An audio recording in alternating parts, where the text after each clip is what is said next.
Insights, o podcast do Bradesco. Olá!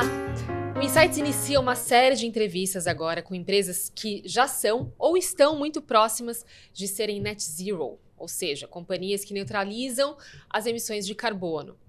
Além de explorar os setores de atuação, os objetivos e o mercado dessas companhias, a gente também vai dar ainda mais ênfase para a neutralidade das emissões de carbono, tanto para os critérios de sustentabilidade, meio ambiente, social e de governança, que são conhecidos com a sigla de ESG, que a gente fala tanto aqui no Insights ao longo, né, da nossa história aqui.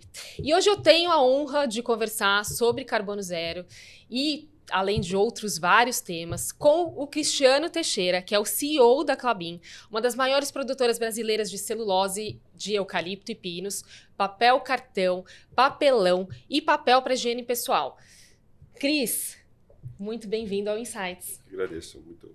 E hoje é um papo de Cris aqui, né? É verdade. Eu sou a Cris Botan, hoje vou fazer a apresentação do Insights e eu estou com o Cris aqui do meu lado. Obrigada. E eu estou também com o Marcelo Paschini, que é o nosso head de sustentabilidade aqui do Bradesco, que está de volta com a gente. Obrigada, Paschini. Obrigado a vocês, sempre um prazer estar aqui com vocês. Não, e esse papo vai ser super enriquecedor, porque o Paschini conhece muito do tema, e o Cris está aqui para representar e para dar início a essa série onde a gente vai aprender bastante. Eu, com certeza, vou aprender muito sobre esse tema. Cris, a gente vai começar aqui falando sobre a empresa, né? A tradição do Insights. Nada melhor do que você explicar pra gente sobre a história da Klabin. São mais de 123 anos de história, Exato. Tá certo, né? Exato. E aí, conta pra gente da história da Klabin e como é que você tá vendo o futuro dessa empresa e desse setor. Muito bom, obrigado, é uma honra, um prazer estar aqui com vocês. Eu realmente encaro esses momentos como uma oportunidade exatamente para a gente poder debater de temas como ESG, que traz uma riqueza ao debate que talvez a gente não tenha visto ainda ao longo dos últimos 20 anos, né? Então, falar da Klabin tem muito a ver com a própria história da sustentabilidade do ESG no Brasil, né? Por não falar do mundo, né? Então, a Klabin é uma empresa, como você bem colocou, centenária. Ela nasceu de pessoas com visão, que empreenderam no Brasil, vieram da Lituânia, né? O primeiro deles se chama Maurício, né?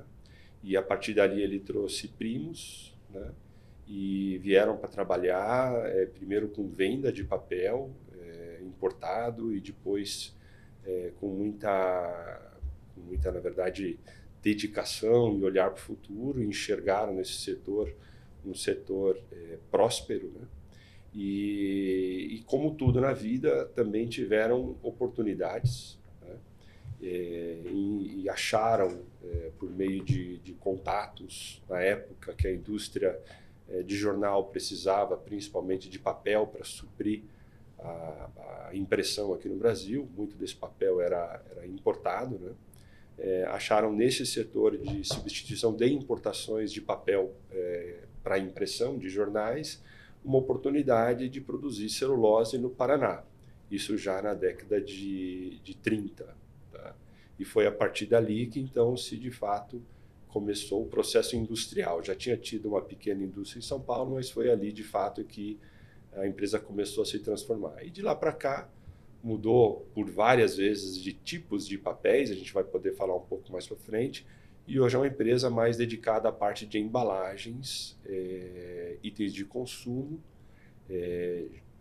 normalmente alimento, higiene e também outros tipos de produtos como fralda, para cuidados pessoais, a gente vai talvez explicar um pouco melhor. Ô Cris, e pegando esse gancho, falando aí de celulose, né? Como é que é o futuro do setor de celulose, com digitalização, por exemplo? Como é que você vê isso? Bom, essa pergunta ela, já vem há algumas décadas, né? Perguntando se o setor de celulose, fibras, papel em geral, como ele iria se comportar, por exemplo, com a digitalização que veio da própria internet. Você vê, eu comecei falando dos jornais, a companhia nasceu daí, né? Com escala surgiu daí, Mas no final dos anos 90, início dos anos 2000, a internet surgiu ali provavelmente em 95, 96, né? No final dos anos 90 já se falava do fim do papel, né? Do fim da impressão e assim por diante, né? E esse setor, naquele momento, se reinventou. A própria companhia foi uma companhia que se reinventou, mudando para embalagens, papéis para embalagem, embalagens de papel. A gente tanto supre o mercado global com papéis para embalagem, quanto a gente faz, nós somos o maior fabricante de embalagem de papel aqui no Brasil. Né? Aliás, esse é um ponto importante, né? Eu falei no início de todas as produções da Klabin, mas embalagem é um ponto super relevante, né, para vocês hoje. A Klabin hoje ela tem, os setores são, né? A gente tem a celulose de mercado, feita de eucalipto, de fibra curta, normalmente destinado principalmente para o mercado de tixo, que é um mercado de higiênicos em geral, né? Depois a gente tem a celulose de fibra longa, aí já é feita com pinos, né? E aí esse produto já é mais destinado a fraldas, principalmente geriátricas, absorventes femininos e outros produtos de nicho, que a gente chama, né? Mas dentro ainda do setor de cuidado pessoal. E aí nós temos embalagens ainda de pinos, de fibra longa, para leite. Uma das empresas mais conhecidas do setor no mundo é a Tetra Pak, com aqueles líquidos acéticos. E nós somos um dos maiores fornecedores desse tipo de embalagem, ou do papel para esse tipo de embalagem. Entre outros, como sacos, hoje estão utilizados para substituição, sacos de papel utilizados para substituição de ráfia, plástico e assim por diante.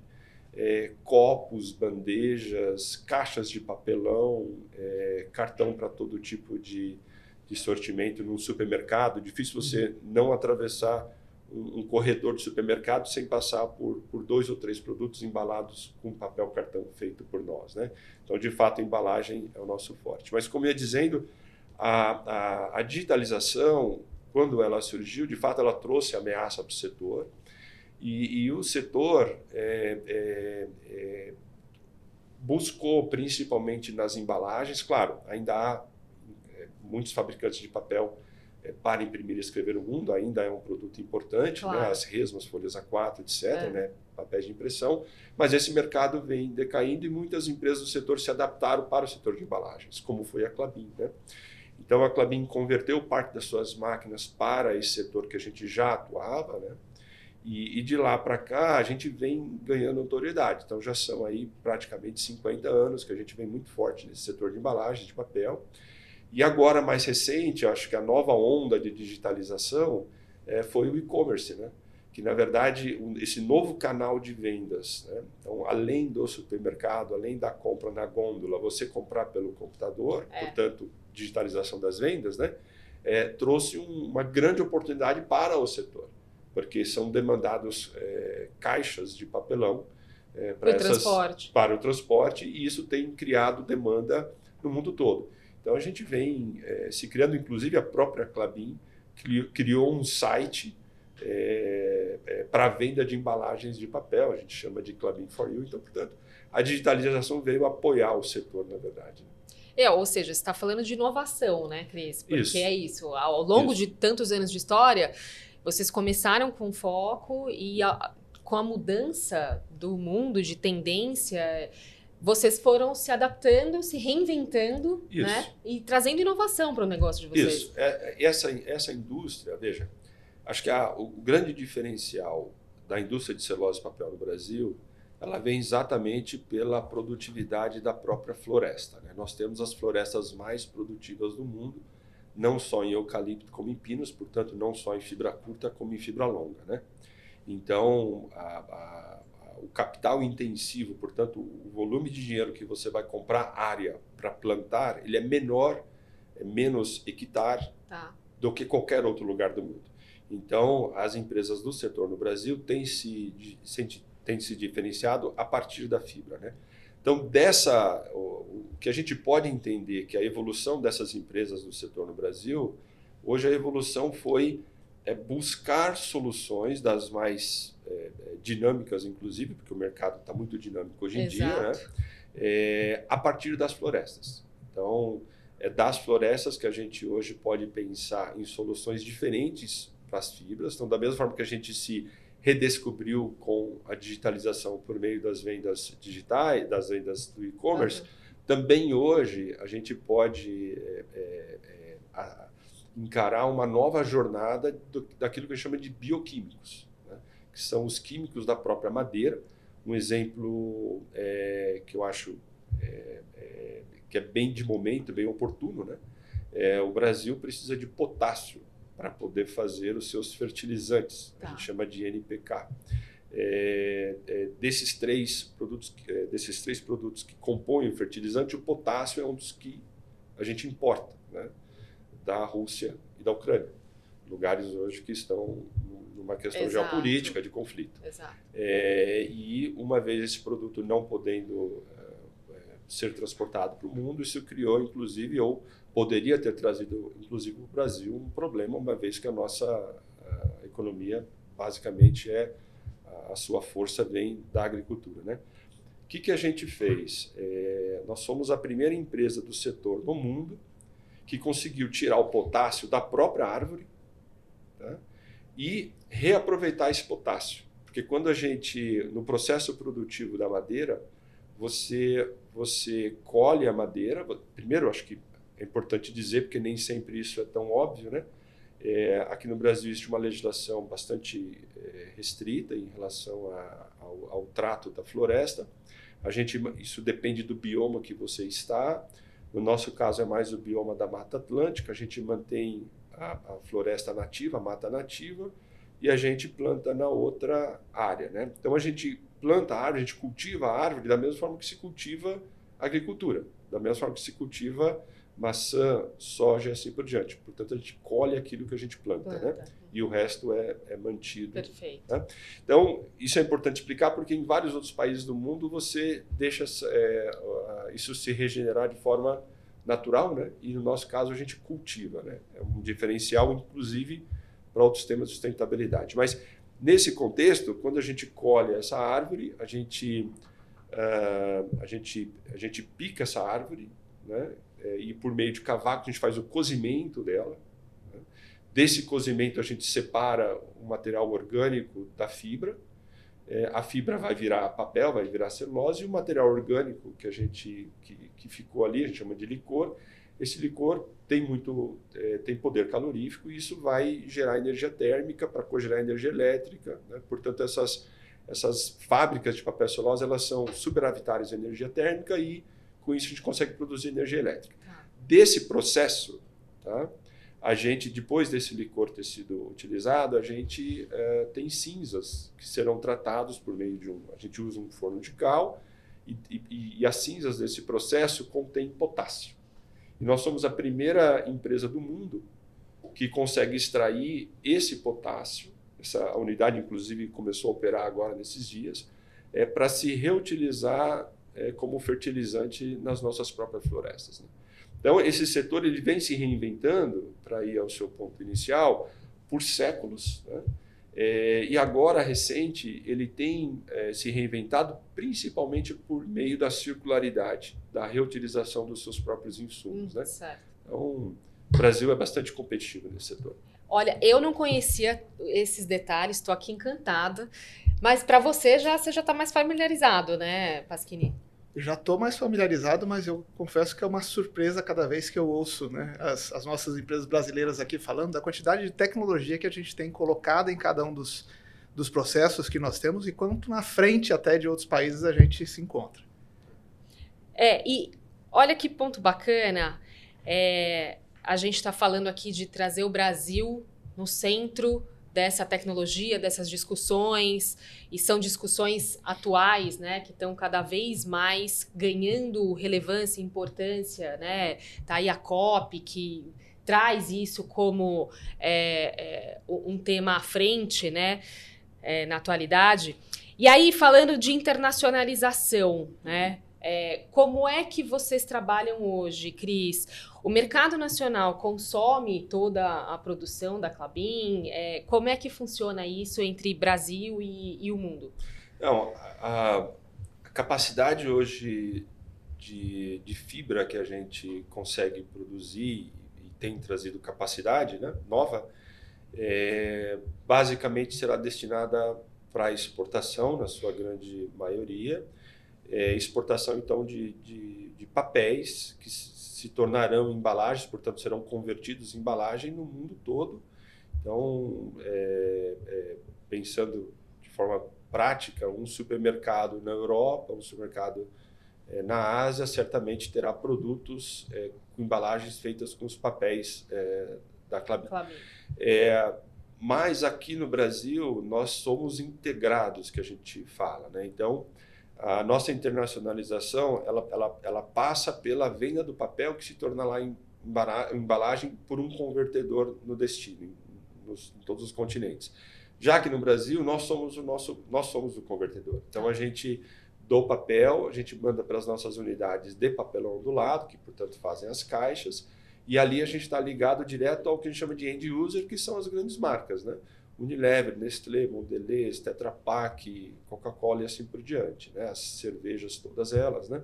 Então, fazemos as embalagens finais dessas empresas, bem como também fornecemos papéis para empresas que fazem embalagem no Brasil. Então, no Brasil nós somos integrados, fora do Brasil a gente vende para empresas que vão converter. O único país que a gente, de fato, converte embalagem hoje é na Argentina. A gente faz sacos de papel na Argentina para a indústria, principalmente construção civil, né? E fertilizantes também. Mas há planos para a Klabin no futuro também poder converter papéis no exterior quando surgir a oportunidade, né? Bom, Cristiano, a Klabin ela tem um modelo que é muito voltado para a questão da matriz ambiental, né? E eu queria saber um pouco mais como é que o tema de sustentabilidade se integra às operações da empresa e se vocês já estão pensando, como é que vocês já estão se desenvolvendo do ponto de vista de se tornar uma empresa net zero.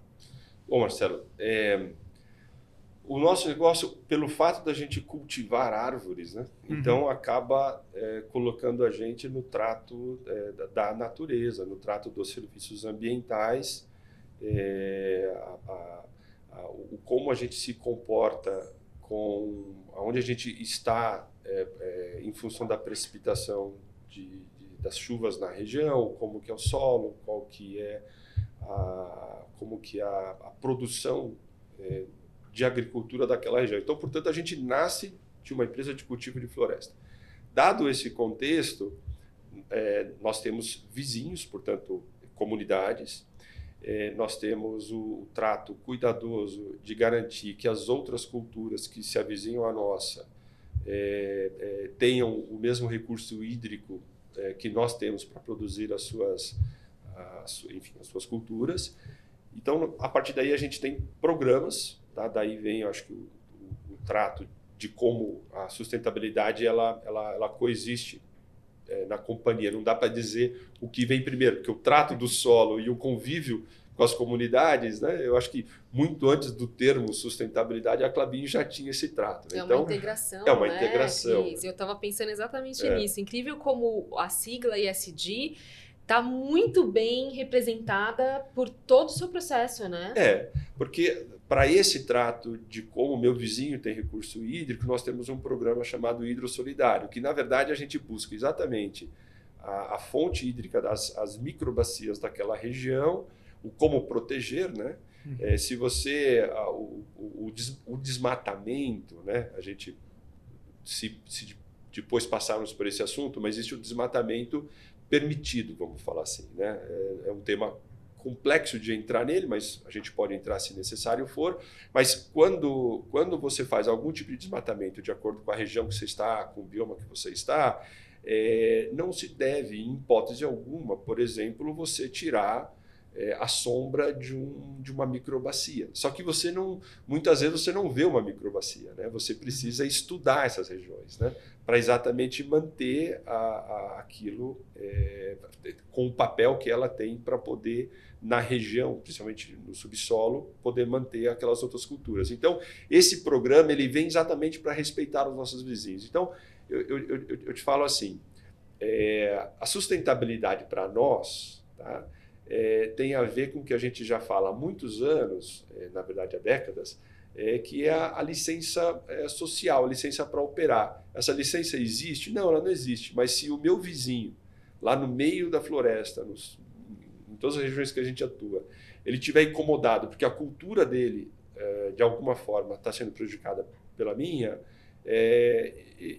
isso vai atingir a minha reputação. Então, seja por reputação, seja por entender como funciona o solo, seja por entender que o nosso negócio veio de um serviço ambiental, sendo um serviço ambiental que está ali posto, a gente não produz, não tem a competitividade que a gente tanto fala, todo esse entorno, vamos falar, esse ecossistema para poder lidar com a prática que nós, de produção que nós temos, tem a ver com sustentabilidade.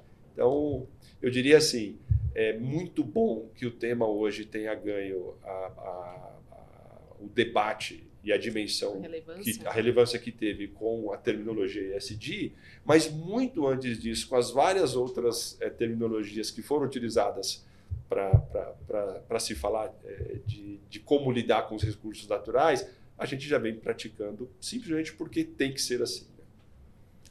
Sem dúvida. Pelo nível de maturidade que vocês já alcançaram, dá para ver que essa questão de sustentabilidade vem de muitos anos, né?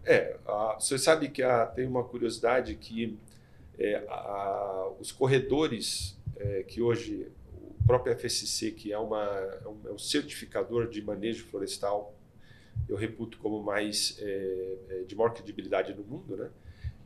Usa as áreas da Klabin pelo menos para um exemplo que eu acho bastante interessante. Nós praticamos desde os anos final dos anos 70, dos anos 80, os corredores, a gente mantém os corredores de fauna, que a gente então chama isso de sistema mosaico. Então, quando a gente planta uma área de eucalipto ou de pinos, a gente planta entremeada com a mata nativa, originária daquela região, na qual a fauna os animais possam migrar de um lugar para o outro. Então, tem situações que são incríveis. Por exemplo, numa região como a nossa já foi visto onça pintada, que em tese está mais para o norte do país. Então, além de população de puma ou onça parda, como se diz lá na região, que é o topo da cadeia, portanto, os animais na qual estão naquela fauna estão alimentando essa espécie, né? E espécies até como a da própria onça pintada, que já foi vista na região, isso demonstra o quanto a área é preservada. Quanto tem um cuidado Isso. com o meio ambiente como um todo. Isso. Né?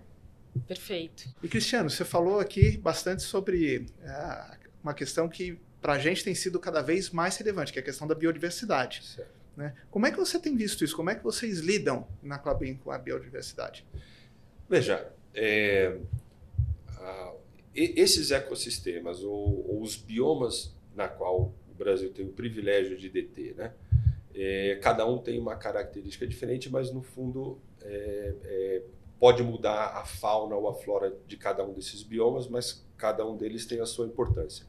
Aonde a gente atua, manter a biodiversidade daquele bioma que está ali implementado, obviamente, é muito além da própria legislação exigida no Brasil, que inclusive é uma boa legislação, né, que é o Código Florestal Brasileiro. É uma lei de 2012, mas que já teve várias revisões. Então, portanto, a biodiversidade ela tem um compromisso regulatório de manutenção, mas a gente tem outros compromissos. Eu citei há pouco a certificação FSC, que tem a ver com o manejo, como você lida com a comunidade, com a própria forma na qual você lida com a floresta e assim por diante. Mas manter a biodiversidade como ali ela está, tem um valor ainda não mensurado, na verdade. Porque a gente, na prática, sabe da importância da biodiversidade na região, mas, por exemplo, nós não temos a capacidade de explorar de forma química ou bioquímica ainda, né, essas regiões. Então, outras empresas, indústrias, que podem, de alguma forma, por meio do extrativismo, né, que é algo que tem vantagem na forma de lidar com ele, né? Empresas extrativistas que conseguem tirar dessa biodiversidade, dessa mata nativa, produtos que nós mesmos, como a gente não tem essa disciplina no sentido da etimologia do nosso produto, a gente não trata, né? Isso daqui pode trazer ainda oportunidades ainda não mensuradas, seja para a Klabin, seja para o país, né? Então, acho que muitas vezes, quando a gente fala da biodiversidade da própria Amazônia, que tem vários aspectos, primeiro, e talvez um dos mais conhecidos, é a própria manter a biodiversidade, mas a gente não sabe dizer o porquê manter a biodiversidade do ponto de vista econômico, né? A gente, obviamente, sabe que é por meio da manutenção daquela biodiversidade que famílias vão poder produzir e ter a sua subsistência, trazer a sua riqueza local. A gente sabe que é por meio dessa biodiversidade que a umidade do mar passa por cima dessa floresta, bate nos Andes e volta como precipitação para o centro-oeste. Então, tem vários, vamos falar, eu poderia falar sobre vários fatores que a biodiversidade atua, mas talvez a gente não ainda reconheça todos os valores econômicos que ele pode oferecer. Não, muito legal. E, bom, isso leva a gente um pouco também para a questão da neutralidade climática, né? Pensando nos compromissos net zero, e a gente vê o quanto é importante você ter, né, as matas bem colocadas, bem conservadas, toda essa questão de biodiversidade sendo bastante bem cuidado. Como você enxerga essa questão de neutralidade climática, né, os acordos todos de net zero, como isso pode contribuir para o seu negócio? Veja, de forma prática, como a molécula do CO2 acontece na Klabin, né? Primeiro, ela é o presente que todo esse nosso planeta recebeu. O CO2, sem ele, não estaríamos aqui. Então, o primeiro papel dele é exatamente para a fotossíntese. E nessa fotossíntese que a gente cultiva essas nossas florestas novas, né? E quando a gente sequestra esse carbono da atmosfera, a gente está fazendo exatamente o papel, e aí talvez valha a pena uma explicação, me perdoe pela explicação, mas eu acho que no contexto é importante, né? O CO2, nós existimos por causa dele, né? E ele está ali em cima protegendo o nosso planeta dos raios solares, né? Então, de uma forma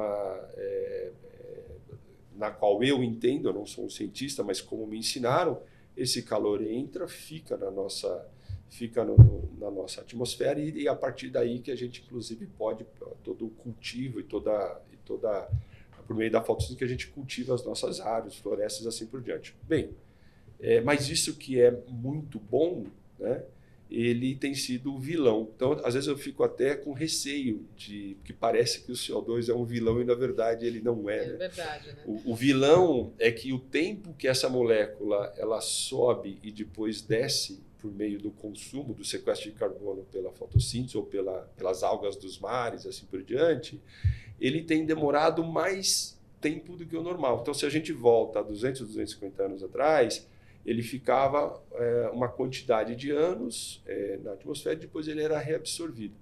Na medida que veio o que os cientistas chamam de antropoceno, que é esse momento onde o ser humano emitiu mais carbono, o ser humano trouxe, por meio da industrialização, uma densificação do carbono na atmosfera, ele demora mais tempo para ser consumido de volta pelo planeta, né? E esse tempo, na medida que ele demora mais, o calor está ficando retido aqui dentro, e essa retenção do calor tem trazido o degelo, tem trazido as mudanças do clima e assim por diante. Portanto, acho que só para dar uma explicação que eu, pelo menos, acho útil nessas horas, tá? Então, o porquê que nós precisamos ser net zero? Da onde vem essa quase utopia que a gente vem, utopia no sentido de que é muito difícil, que eu acho que a gente tem que ter essa busca, mas é muito difícil que da forma que a gente tem, de forma matemática, estatística, dizendo, olha, vai acontecer em tal data, certamente não será, né? E é muito difícil, pela dependência do combustível fóssil, etc., é muito difícil que a gente vá conseguir reduzir o que a gente precisa reduzir de emissão para evitar as mudanças climáticas da forma que tem acontecido. Então, eu sou relativamente mais cético de acreditar que haverá uma nova geografia no futuro, e essa nova geografia vai trazer, obviamente, problemas, porque algumas regiões do mundo não vão poder viver com aquele determinado nível de temperatura, e isso teremos êxodo, imigrações, etc. Mas dentro desse contexto, as empresas precisam mitigar, reduzir a sua emissão de carbono. O caso da Klabin, ela tem uma situação especial pelo próprio processo dela. Como ela mantém a floresta, tá? Então, portanto, o carbono que em algum momento foi sequestrado da atmosfera está ali retido na árvore que está em pé. Pelo menos a metade da árvore ali é carbono, né? E a gente planta uma árvore nova que também eu faço a fotossíntese e sequestro esse carbono novo. Esse carbono novo que eu retive, eu vou cortar essa árvore, o carbono continua nela, mas eu cortei ela, ela deixou de sequestrar. Mas o carbono está ali dentro dela, e eu vou fazer produto. Quando eu produzo a partir dessa árvore, eu vou emitir carbono. Mas a quantidade de carbono que eu emito durante o processo produtivo, ela é menor do que a quantidade de carbono que eu ou mantenho, que já foi sequestrado nas matas nativas, ou pelo processo da fotossíntese que eu faço nas florestas plantadas, né? Então, nós somos positivos em carbono, né? Nós retemos mais carbono do que a gente emite. Então, nós somos além, não quero ser pretensioso, mas o nosso processo faz com que a gente, na verdade, já seja além do net zero. Mas isso não desmotiva a gente para fazer campanhas. Então, a gente participa de campanhas exatamente para ajudar outras empresas que não consigam, pelo seu processo produtivo, ser carbono zero ou positivo. Então, enfim, haverão indústrias no futuro que conseguirão ser net zero, haverão indústrias que serão positivas, e é o equilíbrio dessas coisas que vai lá no futuro reduzir a emissão de carbono do planeta, né? Muito bom. E esse superávit de sequestro de carbono que você tem pode ser utilizado como crédito de carbono? Você enxerga esses créditos de carbono como uma oportunidade para o negócio de vocês? Ela sempre será, mas eu diria que eu vou chamar assim, tem um leque de oportunidades. Tá? Porque se a gente considerar na sua concepção mais pura, tá?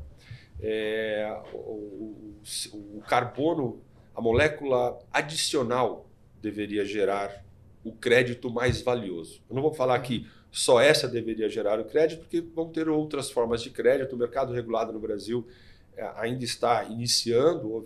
Existe um decreto hoje do governo que está trazendo a regulamentação para isso. Existe um projeto de lei que está no Congresso. Então, vamos falar, eu acredito que nos próximos 6 meses, 8 meses, a gente vai saber exatamente como será o mercado regulado no Brasil. Mas, a despeito dessa discussão política, vamos falar assim, da regulamentação, na minha compreensão, o carbono sequestrado adicional, tá, ele deveria ou tende a ser o mais valioso. Por que eu digo isso? Porque se você hoje já imagina as florestas nativas que a gente preserva, é muito bom, a gente está mantendo aquela área, mas ela já existia. Então, portanto, eu vou misturar contabilidade com química, né? Mas eu não tô tirando essa molécula. Então, essa contabilidade do carbono, a gente deveria valorizar o carbono da molécula extraída nova como mais valioso. Como é que o mercado funciona? Existem várias formas de se precificar isso. Existe o mercado voluntário, existe mercados regulados em várias partes do mundo. Quando você, por exemplo, recupera uma área que é degradada. Vamos pegar aqui um exemplo que talvez seja a grande fronteira, uma das grandes fronteiras de criação de valor para o Brasil no futuro, né? O Brasil tem uma pecuária muito competitiva, mas essa pecuária, ela na média, a gente tem 0,8 cabeça de gado por hectare. Ela poderia ser intensificada, densificada.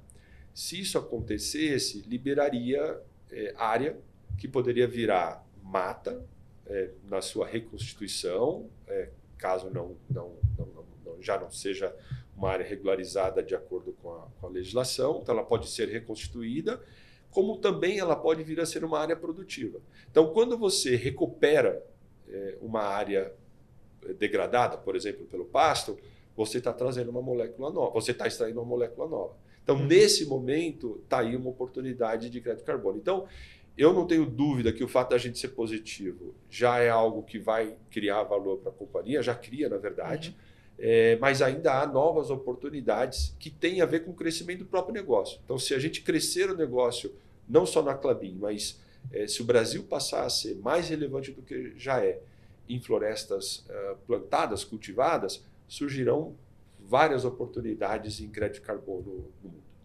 Cris, para mim está sendo uma aula aqui, principalmente por todo o aprendizado, né, e toda a liderança que vocês têm nesse tema de ESG, de Net Zero, né, Marcelo? Assim, incrível aqui. Não é à toa que você está aqui pela ONU, né, como um dos empresários em destaque na liderança pelo clima. É de fato um reconhecimento de todo o trabalho que vocês, e você à frente da Klabin, vem fazendo, e isso é super importante para o país, inclusive, né, para o nome do Brasil aí no mundo nesse tema. Então, assim, queria até parabenizar você pelo incrível trabalho e de estar trazendo e enriquecendo aqui o Insights com o seu conhecimento, tá? E aí, vou pegar esse gancho, Cris, para falar um pouco de carreira, tá? Tá. Como é que é hoje para vocês na Klabin o profissional, né? O que vocês buscam no profissional, principalmente porque isso tem mudado em termos de skills, né? Em termos de habilidade aí desse profissional que vem trabalhar na Klabin pensando nessa questão dos critérios de ESG. Como é que você vê isso em termos de carreira de profissional? Obrigado. A gente tem cientistas brilhantes, né? Isso aqui nada mais é do que a gente procurando aprender com quem de fato estuda há décadas, né? E eu poderia citar vários, não citarei aqui simplesmente para respeitar todos, mas falo na classe, né? De cientistas brasileiros que participam do IPCC. A gente tem representantes de muito bom nível no Brasil, a gente tem instituições de muito bom nível no Brasil. E eu sou um leigo, né? O que eu sou? Eu sou um executivo, a minha formação é contabilidade e administração, né? Então, o que eu faço é, dentro de uma instituição centenária como a nossa, entender o que pode se criar valor para o acionista. E quando você olha para a criação de valor para o acionista, hoje a gente pode, com segurança, dizer que não é mais só o lucro, né? Acho que isso já ficou para o passado, né? Então, a forma na qual a gente lida com os diferentes stakeholders que não são só mais os acionistas agora, né? Eu vou dar um detalhe, né? São acionistas, mas são de classes diferentes. Hoje nós temos quase 300 mil CPFs na companhia, né? Isso há 4 anos atrás era 10 mil, um pouco mais de 10 mil acionistas, né? Então, acho que a empresa, né, o setor privado vem evoluindo e uma das formas da evolução é aprender sobre serviços ambientais, lidar com a sociedade, etc. Aí, indo para o seu comentário sobre carreira, hoje em dia a autonomia é muito importante, né? Porque, e acho que até com a pandemia, como a gente criou mais formas de trabalho remoto, né? Hoje está claro que a pessoa tem que ser mais autônoma, né? Porque ela está ali, ou da casa dela, ou de onde ela estiver, representando de alguma forma a companhia. Né?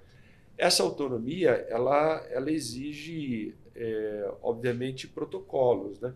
Porque existem as fronteiras entre o comportamento na sua vida particular, nas suas redes sociais, e o comportamento que você vem se modernizando na companhia, mas existem limites, porque na prática você está representando uma instituição. Então, as pessoas que conseguem lidar bem com essa autonomia hoje, para nós é muito importante. É um diferencial. É um diferencial, acho que sem dúvida. Claro que outras questões como as capacidades para cada uma da função, o conhecimento em sustentabilidade e assim por diante, eles são complementares, mas eu diria assim, trouxesse um soft skill que, de fato, para mim é o diferencial, é uma pessoa que sabe lidar com autonomia.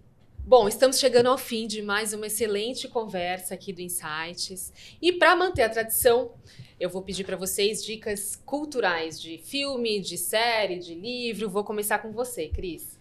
Ah, legal. Eu acho que eu tenho agora recente, eu vi um filme muito delicado, muito sensível, que eu acho que tem tudo a ver com sustentabilidade e recomendo assistir, chama Honeyland. É um filme que demonstra ali uma forma, talvez uma das formas mais delicadas que eu já vi de lidar com a natureza. Realmente eu recomendo.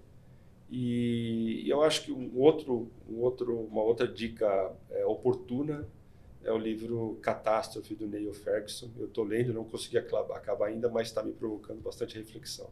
Ah, ótimo. Tudo a ver com o momento, né? Tem. Maravilha. E você, Pasquini? Eu vou me manter fiel aqui à questão de neutralidade climática. Eu tenho um livro que eu li recentemente, chama Black Gold, do Jeremy Paxton. E esse é um livro que fala sobre a importância do carvão mineral para a Inglaterra durante toda a questão da Revolução Industrial e de como o carvão, no fundo, influenciou a Inglaterra e diversos países, né? E como ele mudou toda a questão de infraestrutura nesses países, né? Durante toda a era de carvão que a gente viveu, né? E que, no fundo, traz um pouco de discussão e de insights para a gente, para pensar como é que isso pode influenciar a gente agora, à medida que a gente vai mudando a nossa matriz, de uma matriz que era baseada em combustíveis fósseis para uma matriz de combustíveis renováveis, né? Então, acho que aqui tem um ponto importante para a gente também pensar e ver como é que a gente pode imaginar as oportunidades que a gente pode aproveitar decorrentes dessa alteração que vai acontecer. Muito bom, excelente. Dicas totalmente associadas ao nosso tema. Muito bom, adorei, gente. Bom, muito obrigada. Esse foi mais um episódio do Insights, o podcast do Bradesco, e eu queria agradecer imensamente a participação do Cristiano Teixeira, que é CEO da Klabin. Cristiano, muito obrigada. Eu que agradeço, uma super honra estar aqui com vocês. Obrigada. E, Pasquini, obrigada de novo. Vou esperar você em outros episódios, porque a gente ainda vai falar bastante sobre o tema ESG, sobre o tema de Net Zero. Sempre um grande prazer, Cris. Obrigada. Bom, o Insights está nas principais plataformas de áudio e também agora no Instagram, no perfil podcast.insights. Siga a gente, fique por dentro das gravações, dos bastidores e muito mais. Obrigada e tchau!